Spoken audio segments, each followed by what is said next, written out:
Graça e paz seja multiplicadas no conhecimento pleno de Deus e de Jesus, nosso Senhor.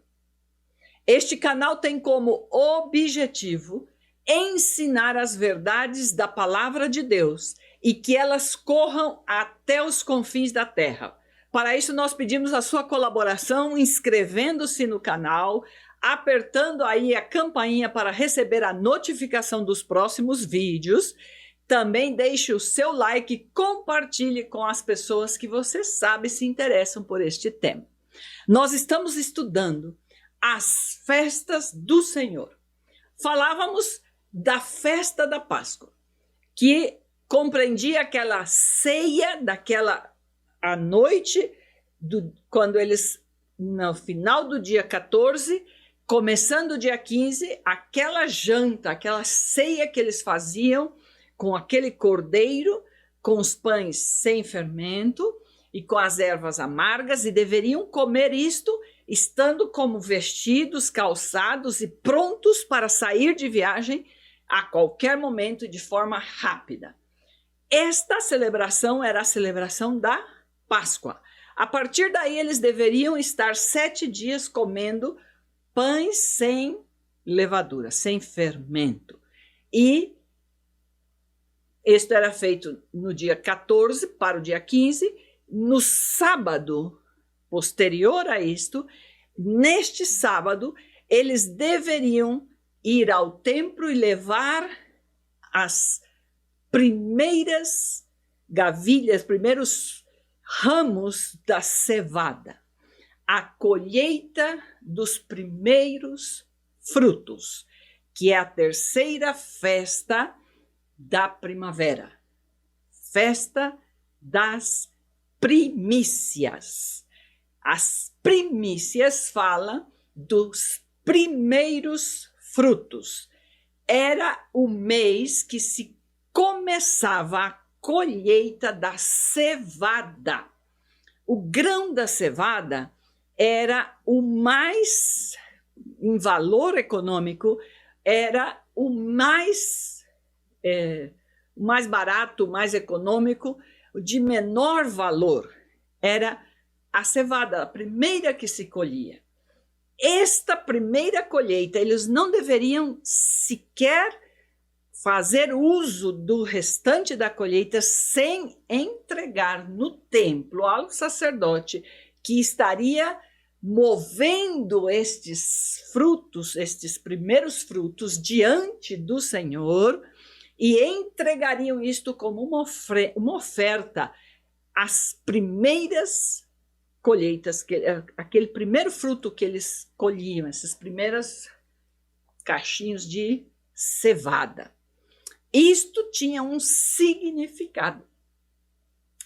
Era o começo da colheita, algo de pouco valor, mas ao ser consagrado, entregue na mão do sacerdote, e que ele consagrava isto diante de Deus enquanto ele fazia estes movimentos como adorando a Deus, esta colheita era feita de uma forma em que eles tinham a esperança de colher os grãos do trigo com abundância, com fartura e com uma boa colheita, uma boa qualidade. Então, depois da festa das primícias, nós vamos ter 50 dias, em verdade, 7 semanas, e aí vai estar a festa do Pentecostes, que é no verão, e era a colheita do trigo, que seria um maior valor, e é o que este tem maior valor que a cevada. Então, esta era como uma oferta de algo de menor valor, o primeiro que eles estavam colhendo, com a esperança de receber algo de muito valor na colheita do verão. E isto é tudo simbólico para o que realmente também aconteceu na época em que Jesus cumpriu também esta festa.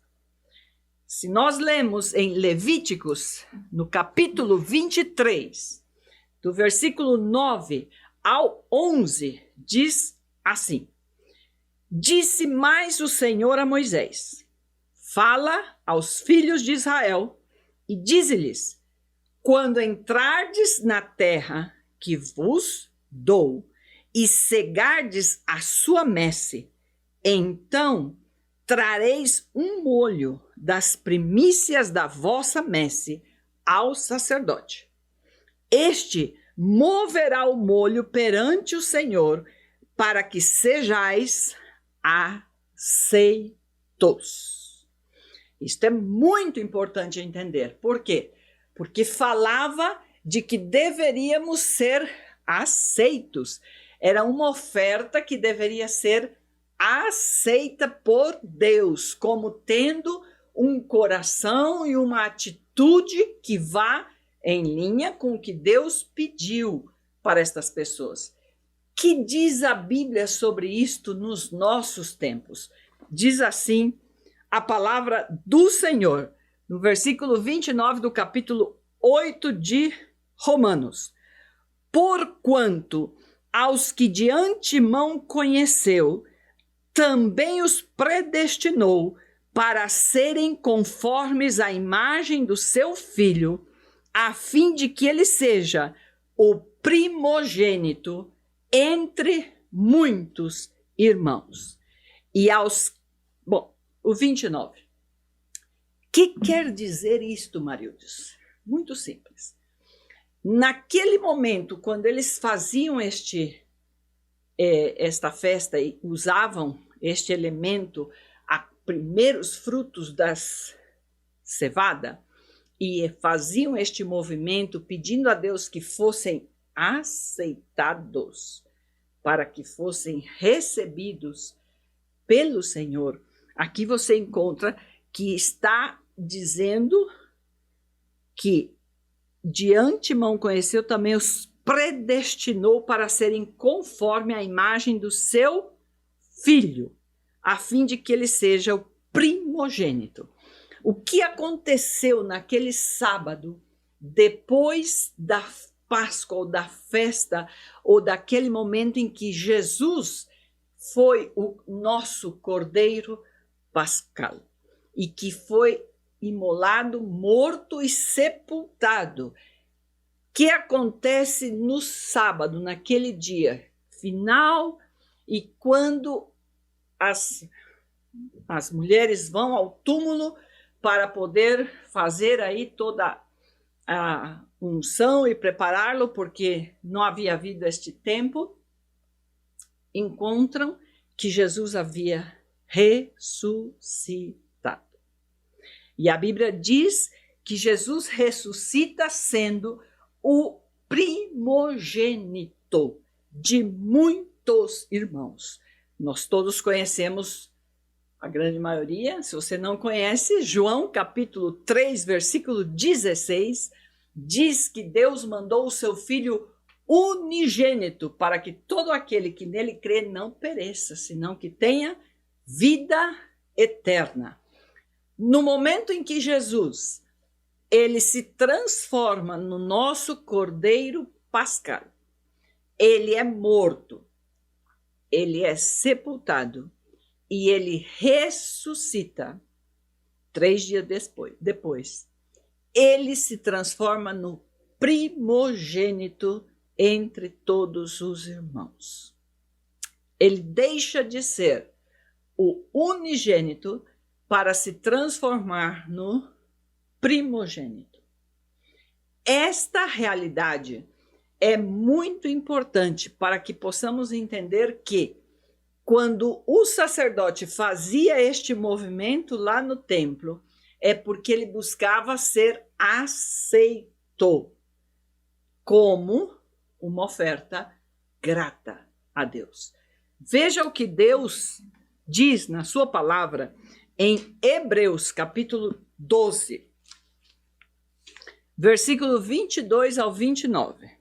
Mas tendes chegado ao monte Sião e à cidade do Deus vivo, a Jerusalém celestial e a incontáveis hostes de anjos e a universal assembleia, a igreja dos primogênitos arrolados nos céus, e a Deus, o juiz de todos, e aos espíritos dos justos aperfeiçoados, e a Jesus, o mediador da nova aliança, e ao sangue da aspersão que fala coisas superiores ao que fala o próprio Abel. Tende cuidado, não recuseis ao que fala, pois se não escaparam aqueles que recusaram ouvir quem divinamente os advertia sobre a terra, muito menos nós, os que nos desviamos daquele que dos céus nos adverte. Aquele cuja voz abalou então a terra, agora, porém, ele promete dizendo: ainda uma vez por todas, farei abalar não só a terra, mas também o céu. Ora, esta palavra, ainda uma vez por todas, significa a remoção destas coisas abaladas, como tinham sido feitas, para que as coisas que não são abaladas permaneçam.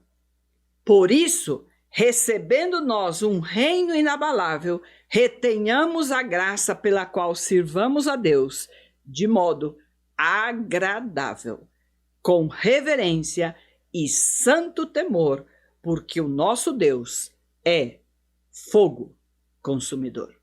Ou seja, Jesus, o Cordeiro, passou pelo fogo consumidor para dar a nós a aceitação de filhos de Deus. Ele ressuscita como primogênito para que ele pudesse, a partir daí, abrir esta condição de que Deus possa aceitar a nós, nesta congregação, nesta assembleia dos primogênitos. Ser a primícia dos ressuscitados e ter aberto a condição de que todos nós pudéssemos agora desfrutar da condição de filhos de Deus e irmãos em Cristo, herdeiros de Deus, co-herdeiros de Cristo, é o que ele conquistou quando ele cumpriu a ressurreição no terceiro dia de haver sido enterrado e de haver morto como o Cordeiro Pascal. E ao ressuscitar, ele traz esta aceitação para as nossas vidas e se transforma nessa primícia que pôde ser aceita por Deus como primogênito, pelo que não seria mais só um unigênito, seria o primeiro de muitos que viriam. Assim, uma vez mais, nós entendemos que esta festa não diz respeito somente aos judeus. Quem de nós não vai querer ser aceito por Deus como um irmão mais do primogênito que já ressuscitou?